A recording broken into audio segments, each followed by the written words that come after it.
day, grade 12 learners. Welcome to today's Business Studies Revision lesson. My name is Shellington Banda, and this lesson is brought to you by the Northern Cape Department of Education in collaboration with Palama Research and Development. Our lesson for today is Paper 2 Revision, and our subtopic is Revision on Business Ventures, number 2. Okay, let's now move on, grade 12s, to look at our objectives. These are the things that you need to be able to grasp by the end of this lesson. At the end of this topic, you should be able, grade 12s, to answer the Business Studies Paper 2 Section B questions, which are direct as well as indirect type questions focusing on business ventures, right? The topics, or rather subtopics, that will be considered in the questions that you're going to practice with are management and leadership, investment, that's securities, opportunities, then investment, where you will be having questions on insurance, then team performance assessment, and conflict management. And our source for the revision questions that we are going to be dealing with is the Gauteng Department of Education Business Studies Paper 2, pages 5 to 6. That's the June 2004 paper. And also, we are going to be making use of the exam guidelines of the DBE 2021, pages 10 to 16. All right, grade 12s, before we delve into our revision questions for today, I would like to share some exam tips with you. These are things that you need to be aware of, which will enhance your chances of passing your business studies paper. Okay, I would like to start by saying you need to make sure you read all the instructions carefully before answering your exam questions. Very, very important. Make sure you have read your instructions carefully before you attempt the exam questions.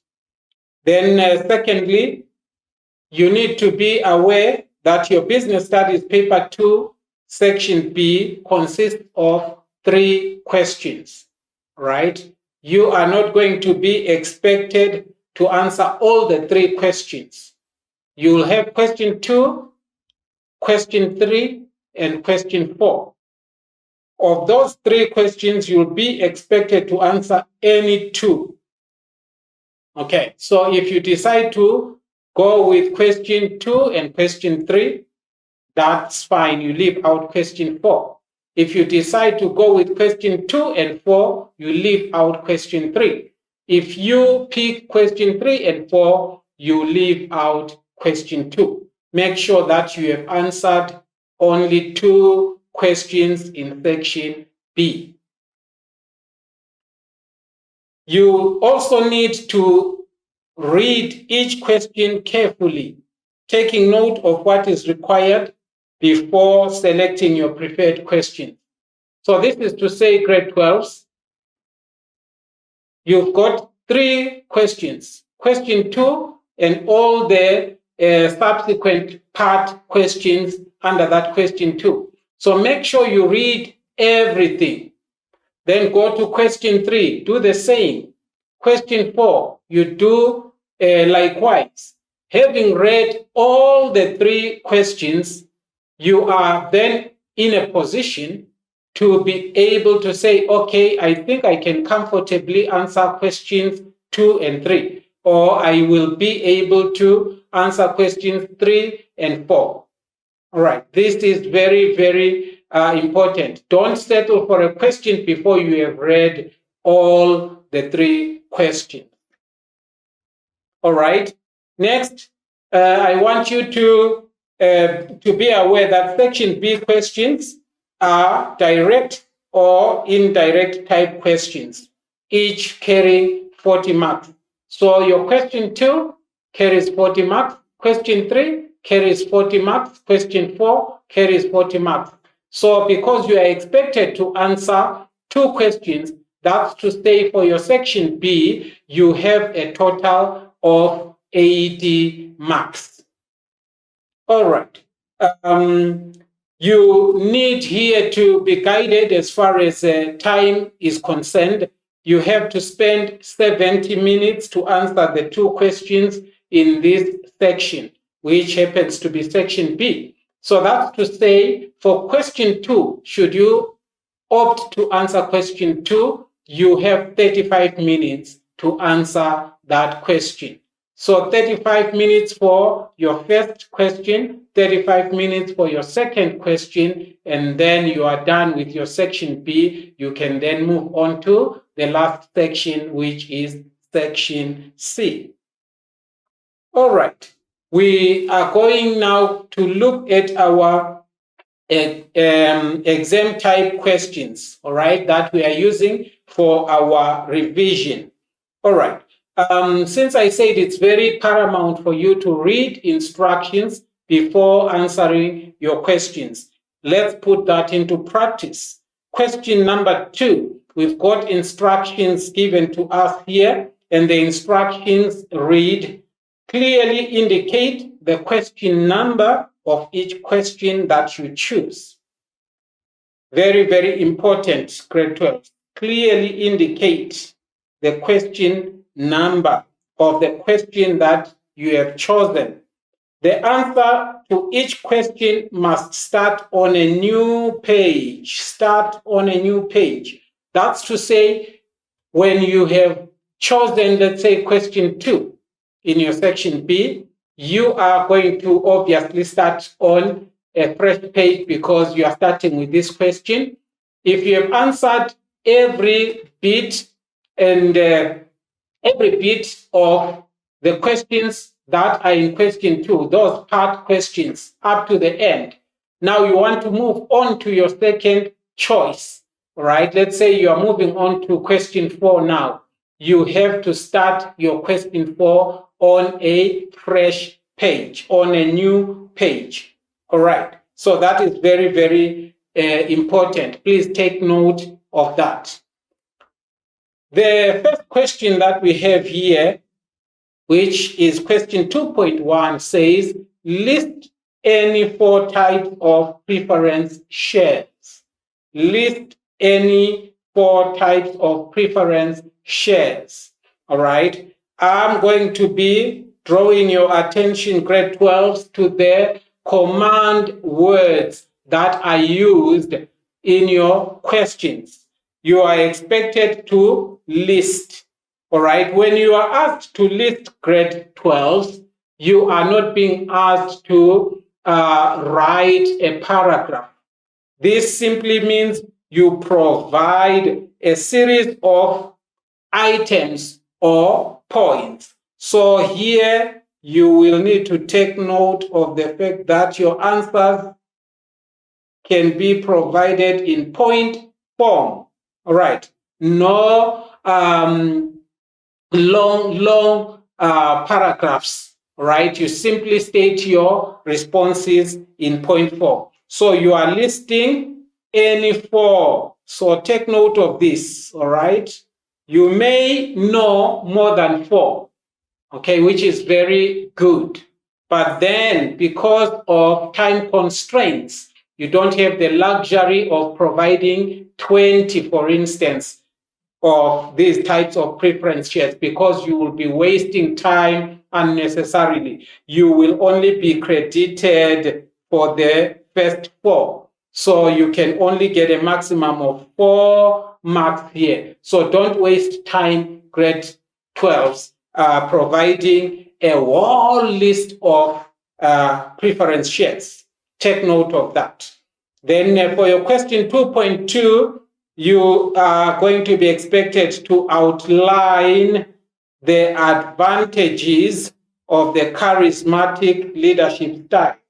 Outline. I simply want to draw your attention to this command word, outline. What is it that's expected of you when you are asked to outline?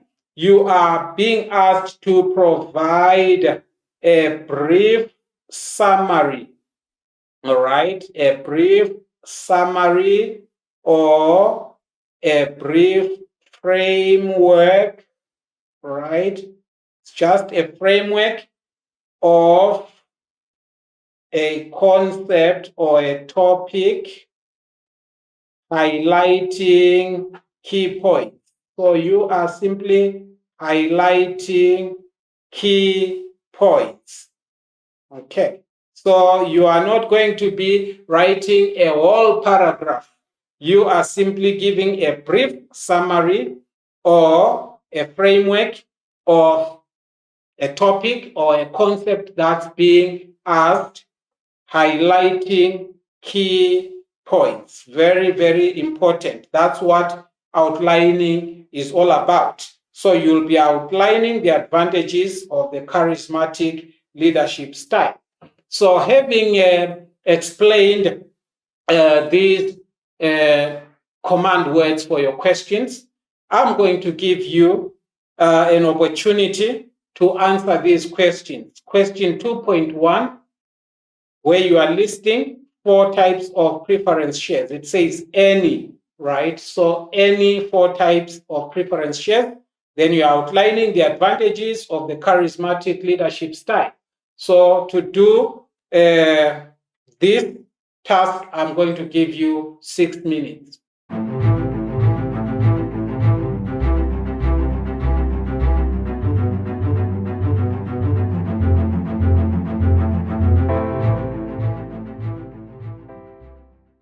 Okay, thank you, grade 12. I hope you were equal to the task. Now, before we even start listing our 4 types of preference shares, we need to remind ourselves of what preference shares are. Remember all these concepts that we are revising for your exams, you have already dealt with in class. So now we are simply trying to recall, we are simply trying to bring back to memory these things that we already dealt with in class. All right. So these preference shares are, as you will remember, also known as preferred stock. All right. Preferred stock. Okay. And we've got a number of them. Okay. They are a type of share that has a higher claim on assets and dividends compared to common shares.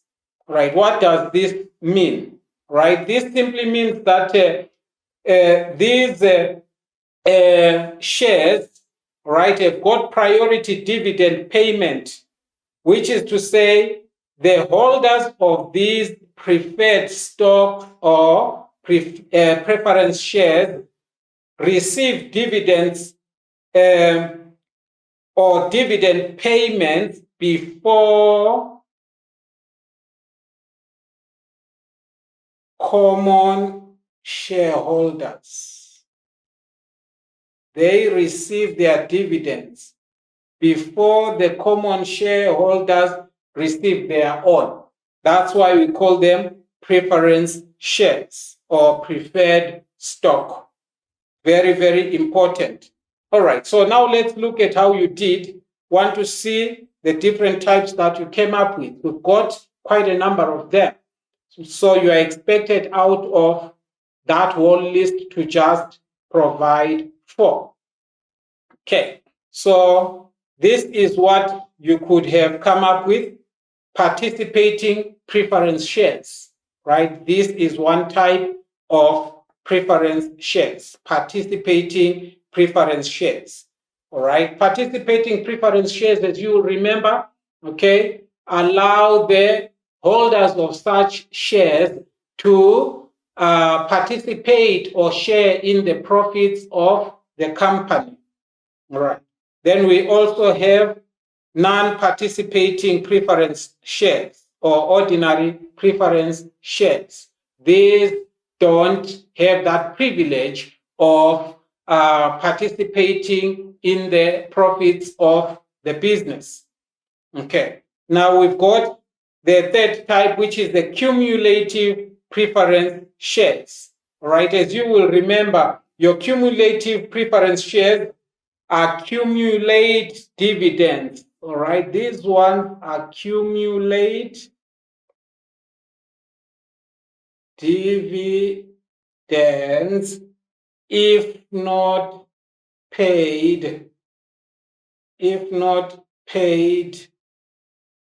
in a particular year. All right. It may so happen that the company doesn't pay out dividends in a particular year to shareholders. So when that happens, holders of cumulative preference shares will actually be will have their dividends carried over, all right, into the next year. So we refer to such preference shares as cumulative, right? We've got an opposite to that, which is non-cumulative preference shares. We also have redeemable preference shares, all right?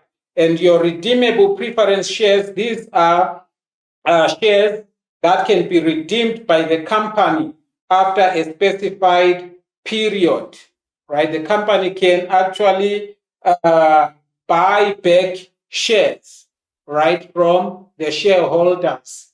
Okay, so these are redeemable preference shares. We also have non-redeemable preference shares.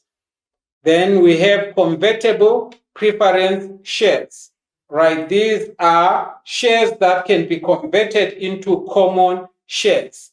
And we have also non-convertible preference shares, right? We still have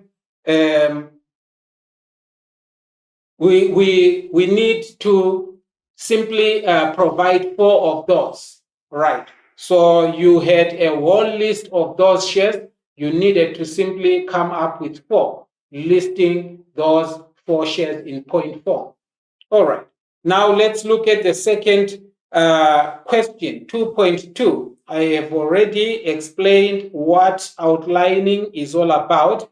Here you are outlining the advantages. All right. When you are asked for advantages, right, other terms that you may probably be conversant with would be positives. All right, positives or the pros. Okay, so these are your advantages, positives or pros of the charismatic leadership style. So here, before you started answering, you were supposed to remind yourself of the different leadership styles that you were taught or you did in class, because we've got different types of leadership styles or leadership theories. All right. Now, I need to draw your attention to the word charismatic. Charismatic, coming from the word charisma. All right. Charisma. What is charisma? Right. Let me charisma. Okay. So charisma is the personal quality, right? A personal quality that makes an individual, right? Somebody who has charisma has a personal quality that makes that person attractive, right? It makes that person attractive, makes that person influential, and compelling to others. right? So that person is attractive, they are influential, and they are compelling to others. So they have, we say such a person has charisma. So when we talk in terms of charismatic leadership style, what type of leadership style is that? All right, let's see how you did on that. All right. So a charismatic leadership style is that style of leadership, right, that is appealing to the followers or subordinates, right? People that are being led, all right? They are being led by an individual who has features that make them attractive, that make them influential, that make them compelling to others. So when it comes to business now, all right, charismatic leadership style, all right, will enable one, for instance, to be able to sell the vision of the organization or the vision of the business, right, to the people that are going to be executing that vision and achieving excellent results. Right. So a charismatic leader, for instance, is somebody who is an expert at selling the vision of the organization and is capable of bringing their team together and making the team achieve excellent results. Right. Another advantage of this charismatic leadership style is that employees are motivated. All right. Employees who are led by a charismatic leader are motivated as the leader is energetic and inspiring. Right. The leader is very energetic. The leader is very inspiring to such an extent that every member of the team feels motivated. Okay. So that's one other advantage. Another positive of this charismatic leadership style is that it inspires loyalty and also hard work among employees, right? Members of a team that is led by a charismatic leader, right, tend to develop loyalty to the organization, right, to an extent even to this charismatic leader. They also begin to embody the values of hard work. They become a very industrious, a very hardworking team, right, translating to the business's success. Also, employees are motivated to exceed the expectations and also overcome their fears when they are led by a charismatic leader. All right, the charismatic leader has got a way of making his team work in such a way that they exceed the expectations. They rarely put the barest minimum. They want to always go, an extra mile for the sake of achieving the goals of the organization. And that is one leadership style that as a leader you have to aspire to. All right. Now let's move on grade 12s. We are going now to look at question 2.3, all right, which says read the scenario below and answer the questions that follow. This set of questions that we are going to be looking at now are what we refer to as the presentation and data response questions. Very, very important. Now you need to make sure that you read the scenario that will be given to you before attempting to answer the questions. All right. So we have here Josie Consultants, that's JC. Josie Consultants wants to invest 10,000 rands at 8% per annum in a fixed deposit for 2 years with House Bank. That's the bank that they are going to be investing this amount, all right, of 10,000 rands, and they are going to be receiving interest at the rate of 8% per annum. Per annum simply means annually or per year. JC also identified mutual funds as the best investment opportunity to expand their business. Right? They identified mutual funds as the best investment opportunity to expand their business. The questions are 2.3.1. Calculate the interest on fixed deposit that JC will receive after 2 years. Then 2.3.2, explain mutual funds as a type of investment opportunity. So I'm going to give you grade 12's 6 minutes to be able to go through these questions.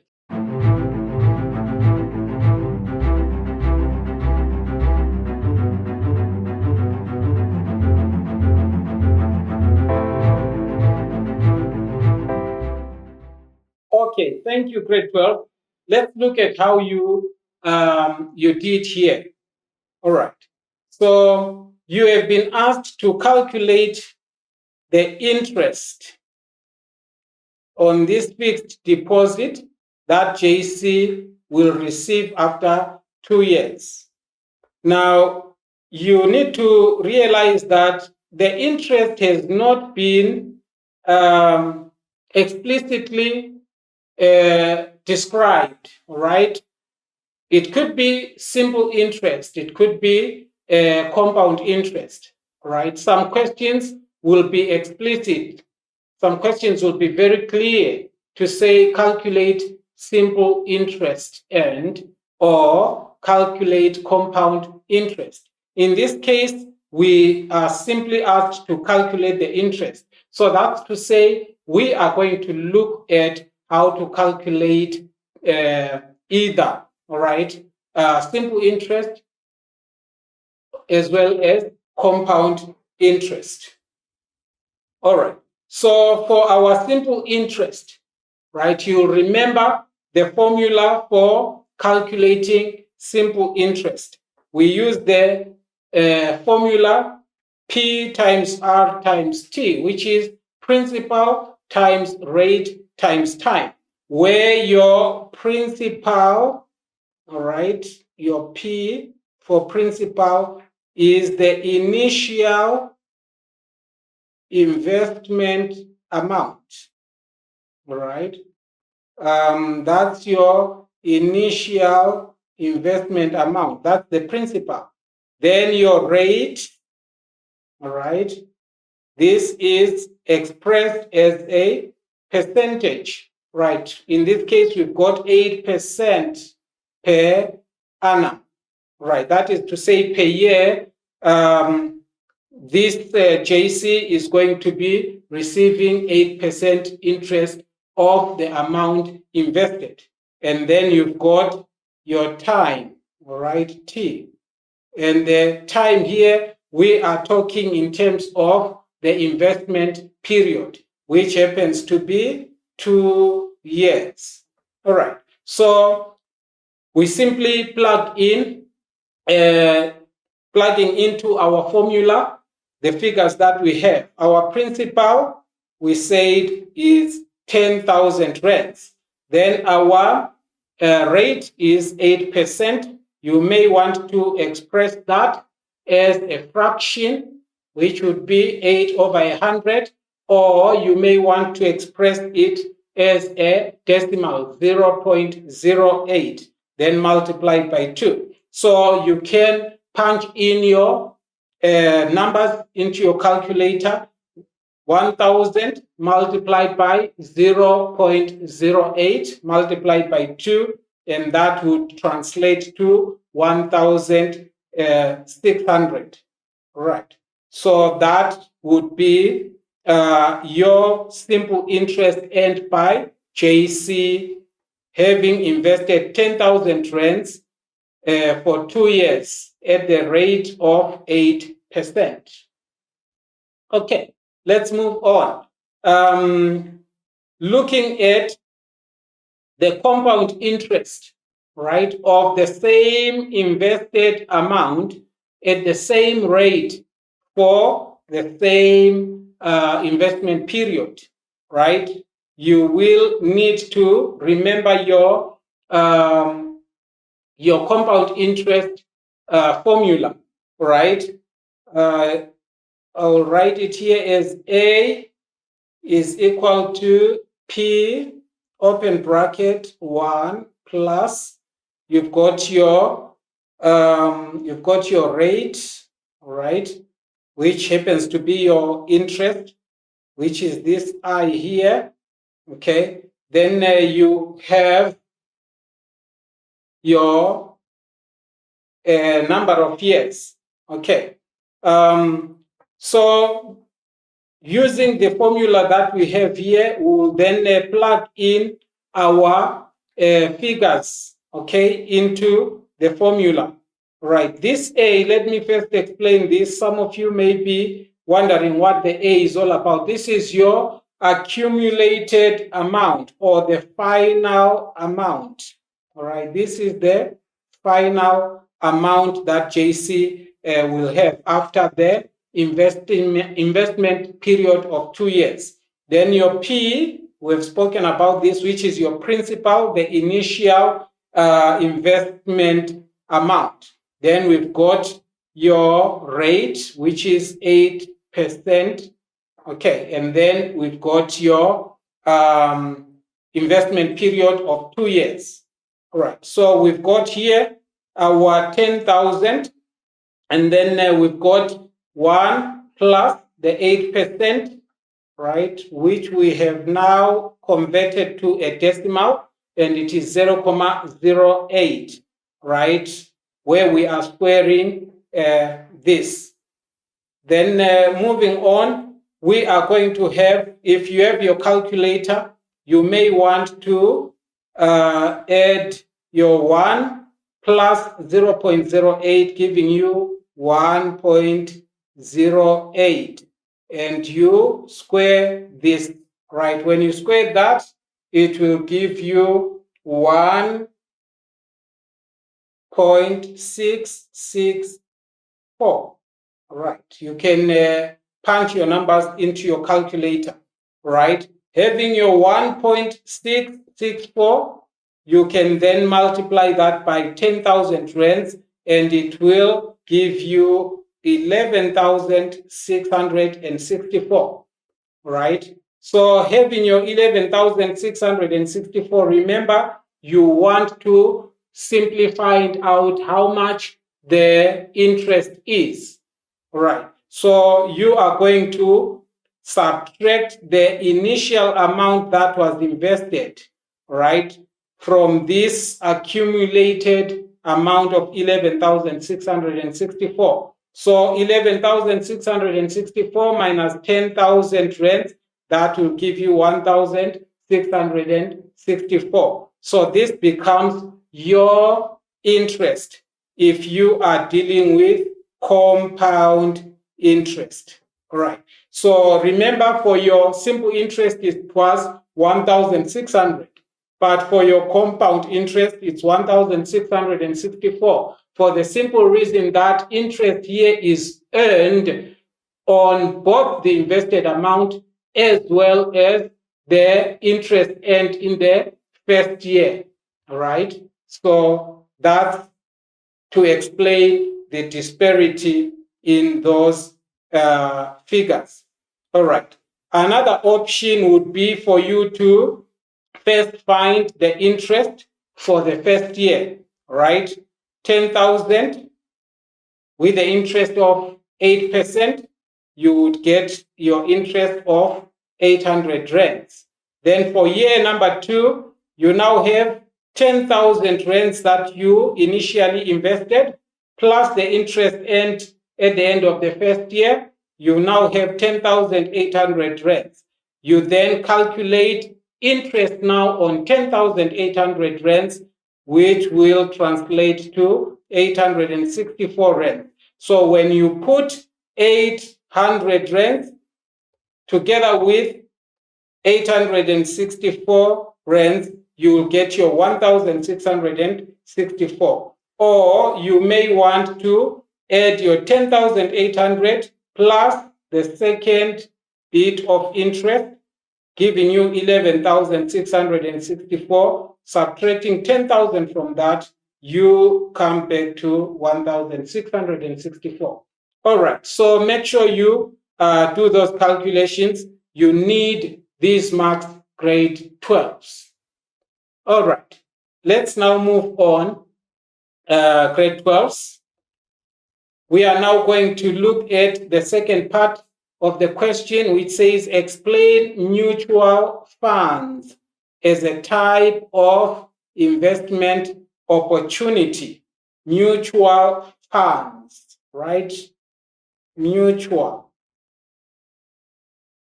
Now, you need to remember what was said in class when you dealt with mutual funds. Mutual funds are an investment vehicle that pulls money from multiple investors. All right. So this is a way of pulling, right? It pulls money from multiple investors. All right. What's the reason for doing that? To invest in a diversified portfolio of assets. Right. So that's what mutual funds are, right? It's not an individual, different individuals, different entities, all right, bringing their financial resources together, right, for investment purposes. And these resources are then invested in a diversified portfolio of assets. So with that understanding, you then move on now to explaining these funds, all right, these mutual funds as a type of investment opportunity. All right, so let's look at the possible responses that you could have come up with. Now you have a maximum of 6 marks here. So make sure you don't waste time by listing the whole lot of points, right, or explaining. Now let's look at the response that you came up with. All right. So when explaining mutual funds as a type of investment opportunity, you need to refer to these points, all right? You may want to explain that it is an informal savings scheme, right? Informal savings scheme to which a relatively small group of people contribute. Okay, so that's a point to come up with there. And secondly, you then move on to explain that each member takes a turn to withdraw from the scheme or from the fund or from the stokvel, right, for their own personal gain. Some of you are very much aware of stokvels, right? Probably your parents are part of such initiatives, all right? Also, you need to explain that a small return on investment, right, as contributions are distributed monthly to one of the members. All right, so you might find that if it's not your turn, you will not have a return on in that month. All right, until it's your turn to receive a return on your investment. Also, you could point out that it encourages people to save each month. All right.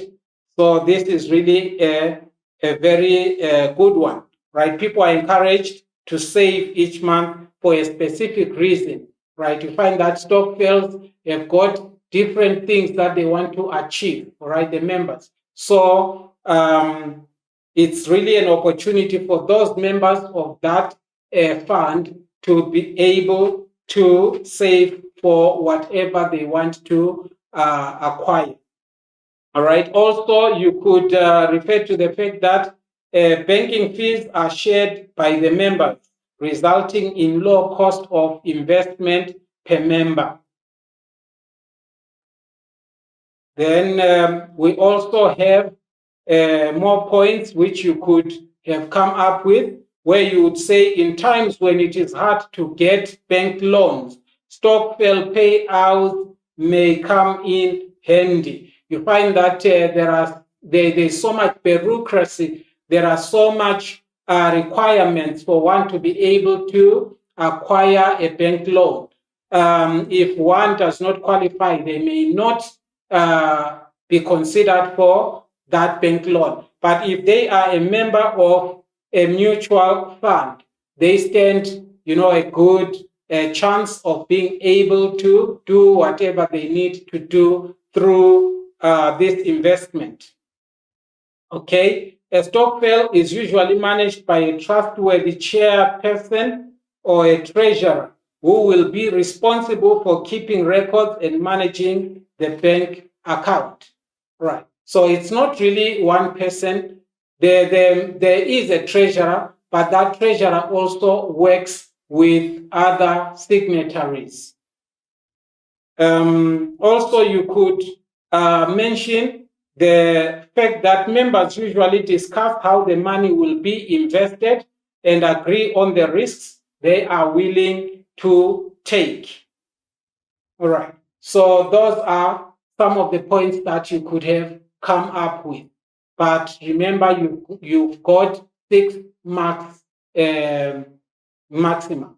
So don't bother yourself listing 10 or 12. You will simply be wasting time. All right. So let's now move on to the next set of questions. Right? Question 2.4. We are still on that same scenario of Josie Consultants. All right. Question 2.4 says, discuss the impact of the government retail savings bond as a form of investment. Discuss the impact. Right. Before you answer, I want to remind you of this command word, discuss. All right. Very, very important for you to be aware of what you are asked to do, right, in your question. So when you are required to discuss, you are actually being asked to examine, all right, and analyze. So there is examination here and an analysis of the concept or the topic in question, right? So as you examine and analyze, you are offering different perspectives. Different perspectives. So you are not going to focus only on the brighter side or the positives or advantages at the expense of the negatives or disadvantages. You need to provide a balanced examination, a balanced analysis of the topic. So when you are discussing grade 12s, remember you are looking at an issue from both ends. Okay, so you are considering your advantages, you are also considering your disadvantages. So here you've got 6 marks. That's to say you may want to provide, let's say, 3 advantages as well as 3 disadvantages. All right. So you are looking here at the impact of the retail savings bonds as a form of investment. So in a way, we are saying, what positive impact do these retail savings bonds have as a form of investment? Or what are the downsides of these types of bonds? All right. Then the next question, we want you to describe the role of personal attitude in successful leadership. Let's look at this command word, describe. All right, describe. I want you to take note of this. It is very, very important. The reason why I am emphasizing on these words, grade 12s, it's because these are the words that will really make a huge difference in whether you come up with very good marks or otherwise. So if you fail to understand the command word for your question, you may find that you have not really satisfied the expectations of the examiner or the expectations of the question. All right. So if you are asked to describe, you are simply required here to provide, all right, provide detailed information. Okay. In a way, we are simply saying, all right, let me say that is, give a clear and detailed account, a clear and detailed account of the topic or concept in question. All right. How do you do that? You do that by highlighting the main aspect of your concept, and you move on to supporting whatever you are describing with use of examples. Very, very important. Now, you need to take note that when you are describing, you avoid being vague. You avoid, giving general statements. You need to be specific. All right. So that's very, very important. Take note of this, grade 12s. So I'm going to give you 6 minutes, grade 12s, to be able to answer these 2 questions.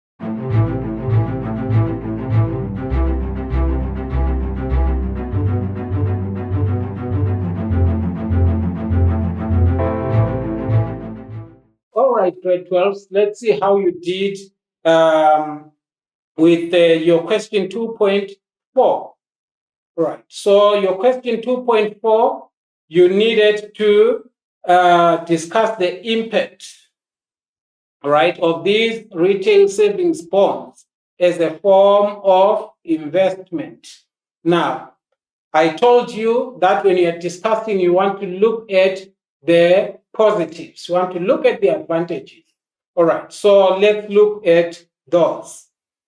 Okay, guaranteed returns, right? That's one positive there, right? Guaranteed returns as interest rate is fixed for the whole investment period. So it doesn't fluctuate, it is fixed. So that is an advantage, that's a positive. So there is a guaranteed return there. Interest rates are market related and attract more investors. And then interest can be received twice a year, making it a viable investment option. All right. Investment may be easily accessible, as cash may be withdrawn after the first 12 months. All right. So you as the investor, right, into this retail savings bond, you can easily access your money, right? Because cash may be withdrawn after the first 12 months. Then there is a low risk, right, or safe investment, as it is invested within the South African government, which cannot be liquidated. These are government retail savings bonds. Very, very safe. Then it is an affordable type of investment for all levels of income earners, including pensioners. So it's not for those people who are high earners. Even those who are low level income earners, they are still able to invest in these retail savings bonds. Okay.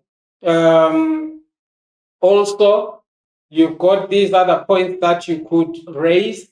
Retail bonds are easily or conveniently obtained electronically from any post office, directly from the National Treasury, right? No charges or costs or commissions payable on this type of investment. Interest is usually higher than on fixed deposits. Then retail bonds are listed on the capital bond markets on the JSE, right? Investors younger than 18 years or minors may invest, right? They may invest with the help of a legal guardian, right? The fact that you are younger than 18 doesn't mean you cannot, all right? You can, as long as you are held by your legal guardian. It could be your parent, right?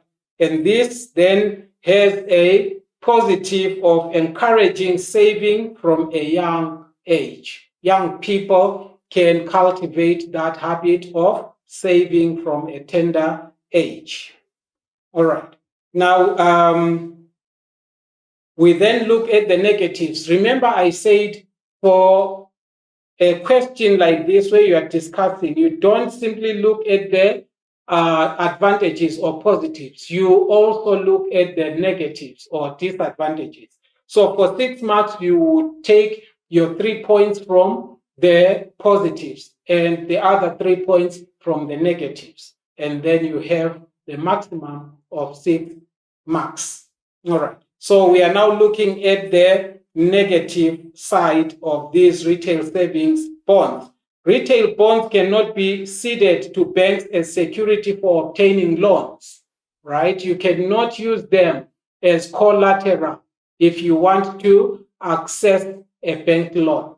That's one disadvantage, right? A minimum of 500 rand must be invested, which may be difficult for some small investors to accumulate. Okay. So if one is not able to raise this minimum amount, that's to say they will not be able to invest.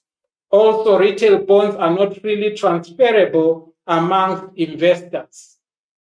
Another disadvantage is that investors need to have valid South African identification or should be older than 18 years, which may discourage foreigners, for example, or young people to invest in such initiatives. Then penalties are charged for early withdrawals if the savings is less than 12 months old. So should you want to make a withdrawal before the 12-month lapses, you will be penalized. All right. Now let's look at the second question, which was 2.5, where we looked at describing. All right. We've already explained on this command word describe. So you are describing the role of personal attitude in successful leadership. So you need to take note of these words: personal attitude. All right. Then successful leadership. Okay. Take note of this. Very, very key in you being able to answer this question satisfactorily. So what is the purpose or what is the role of personal attitude in successful leadership? What kind of attitude translates to one becoming successful as a leader? This is what we are simply required here to speak into. If I want to be a successful leader, if you want to be a successful leader in a business, in an organization, all right, what should your attitude be? Okay. Now let's see how you did grade 12s. These are some of the points that you could have come up with in your description, all right, where you would say positive attitude releases leadership potential for personal growth. All right. So if you have a positive attitude that has a way of releasing your leadership potential, right? People who've got a positive attitude tend to become very good leaders in the long run compared to those people who have a negative attitude. All right. Then a leader's good attitude can influence the success of the business. Right. So here is a leader. They have a very good attitude. They have a positive attitude. Their positive attitude, their good attitude is a way of impacting the people that they lead, impacting the organization that they lead to such an extent that the business becomes very successful compared to a business led by a leader whose attitude is negative or who has a bad attitude. All right. Leaders must know their strengths and weaknesses to apply their leadership style effectively. Then the fourth point that you could have come up with would be great leaders understand that the right attitude will create the right atmosphere. All right. So these are individuals who have a good attitude, a positive attitude, a right attitude. Right. They do understand that their attitude matters a lot in creating the right atmosphere for the organization. Remember, the atmosphere that prevails in an organization or in a business many a times is influenced by the attitude of the leader of that entity. And then you could also talk in terms of the fact that leaders' attitude may influence the employees' thoughts or behavior, right? Many times, employees take the cue from their leaders, right? You get to an organization where the leader is buoyant, where the leader has a positive attitude to customers, to other entities that this business deals with. You find that everyone in this business begins to also embody the same values, the same attitude. And before you know it, this becomes a very wonderful business that people coming from outside always feel at home when they come to do business with the organization. All right. Then leaders should model the behavior that they want to see in team members. Right. So that's where the issue of personal attitude comes in. All right. If the leader is able to model positive values, right, you will find that members of that team or members of that organization or business eventually begin to exhibit the same values. And then successful leaders consider the abilities or skills of team members to allocate tasks or roles effectively. All right. So we have more points that you could have looked at. Enthusiasm produces confidence in a leader. Right. This is part of personal attitude. Right. Being enthusiastic. And this produces confidence in the leader. and inspires them to work even harder, translating the same enthusiasm to the people they lead. Also, you could say a positive attitude is critical for good leadership because good leaders will stay with the task regardless of challenges. Okay? Successful leaders and employees have a constant desire to work and achieve personal or professional success. Then leaders with a positive attitude know that there is always more to learn, there is space to grow. All right, that's what this positive attitude does, all right, to a leader. They get to that point where they realize, oh, there is room for me to improve here. Then they go after that personal development to maximize that growth. All right. Now we move on grade 12 to question 2.6. This is also a presentation and data response question. All right. So you are going to read the scenario and then answer the questions that follow. All right. So it says Mdodo Sportwear, that's MS, has retail outlets throughout the country.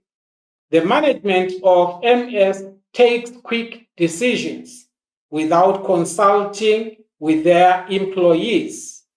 They take quick decisions without consulting. There's no consultation with the employees.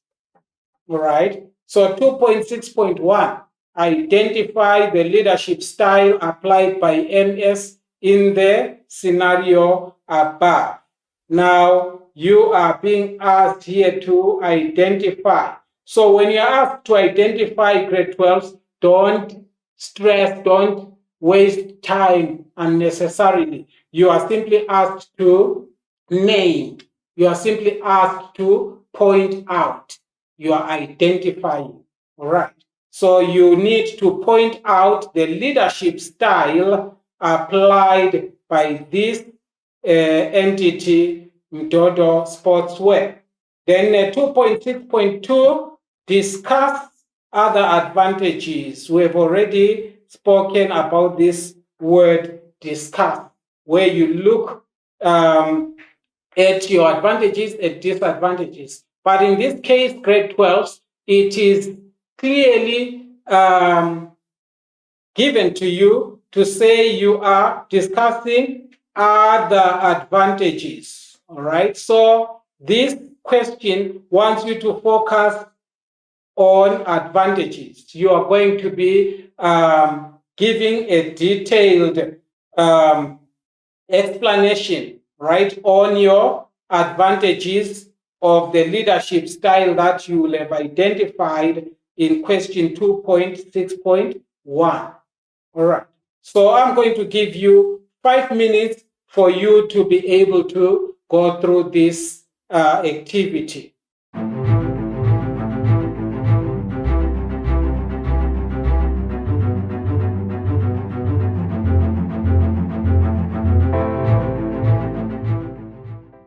Thank you, grade 12s. Let's see how you did. All right. For your 2.6.1, where you were supposed to identify the leadership style applied by MS in the scenario above, you were expected to say it's the autocratic leadership style, right? Why autocratic? We are told that the management takes quick decisions without consulting with their employees. So decision making is centralized, right? It is the prerogative of the leadership or the management. All right. So the management doesn't need to consult with subordinates to find out what their views are. All right. They take decisions unilaterally. Okay. So you simply say autocratic leadership and you get your 2 marks for that. Then 2.6.2, where you are expected to discuss other advantages. Why other advantages? Because you may find that in the scenario you have already been given, all right, some of the advantages. They may not have been explicitly mentioned, but implicitly or in an implied way, those may have been provided. So you now think of other advantages that are not provided in the scenario. All right, advantages of this leadership style, which we said is the autocratic. All right, this leadership style where the leaders don't need to consult with the employees. What are the other advantages? Let's look at those. All right. Work gets done in time or on schedule. That's one very important advantage of this leadership style. There's no time wasting. If there is a decision that needs to be taken, it is taken promptly. And that works to the advantage of the business. All right. The line of command or communication is clear as it is top down. Right. The followers know exactly what to do. So the line of command or communication is very clear. There is no ambiguity in what needs to be done. It is very clear because it comes from the top, from the management, cascading down to the employees. Then direct supervision and strict control ensure high quality product or service. And this works to the advantage of the business because at the end of the day, the business has to produce quality products or offer quality service. And that is what translates to the business succeeding and eventually becoming profitable. Right. That is very possible because of this autocratic leadership style. Then it provides strong leadership, which makes new employees feel confident and safe. Right? If you've got new employees, they come into the organization where this autocratic leadership style is employed, they are able to know exactly what is expected of them. They are not left to guessing what needs to be done. Then it works well in large companies where consultation with every employee is impractical. Then there is clear guidance, right, which can be given to low-skilled or inexperienced or new staff. Then there is no uncertainty regarding the source of instructions, which comes directly from the leader. These are advantages of this leadership style, right? More of those. Work gets done. We've already seen that in time or on schedule, and the leader has certainty that decisions will be carried out without any delays. All right. So let's move on grade 12s. All right. So we are now looking at question 2.7, right, where you are suggesting situations in which the transactional leadership style can be applied in the workplace. And our command word here is suggest. You are expected here to suggest. What are you expected to do when you are asked to suggest? This simply says you need to come up with, all right? Come up with situations in which the transactional leadership style can be applied in the workplace. Think of situations. Come up with situations where transactional leadership style can be applied in the workplace. And that's a total of 6 marks. So I'm going to give you 3 minutes for you to work through 2.7.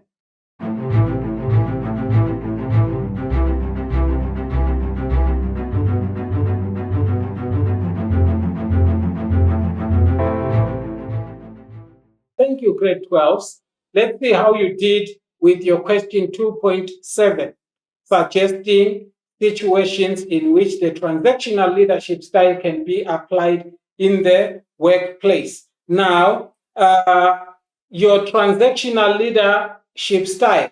This is the leadership style that is actually premised on the basis of reward, all right? The reward system, where if you do A, you receive B, all right? When you achieve a task, right, you get rewarded for you achieving that task. That's what we refer to as the transactional leadership style. It's a give and take, right? The leader recognizes the input of the team members, and team members get to be rewarded according to their performance.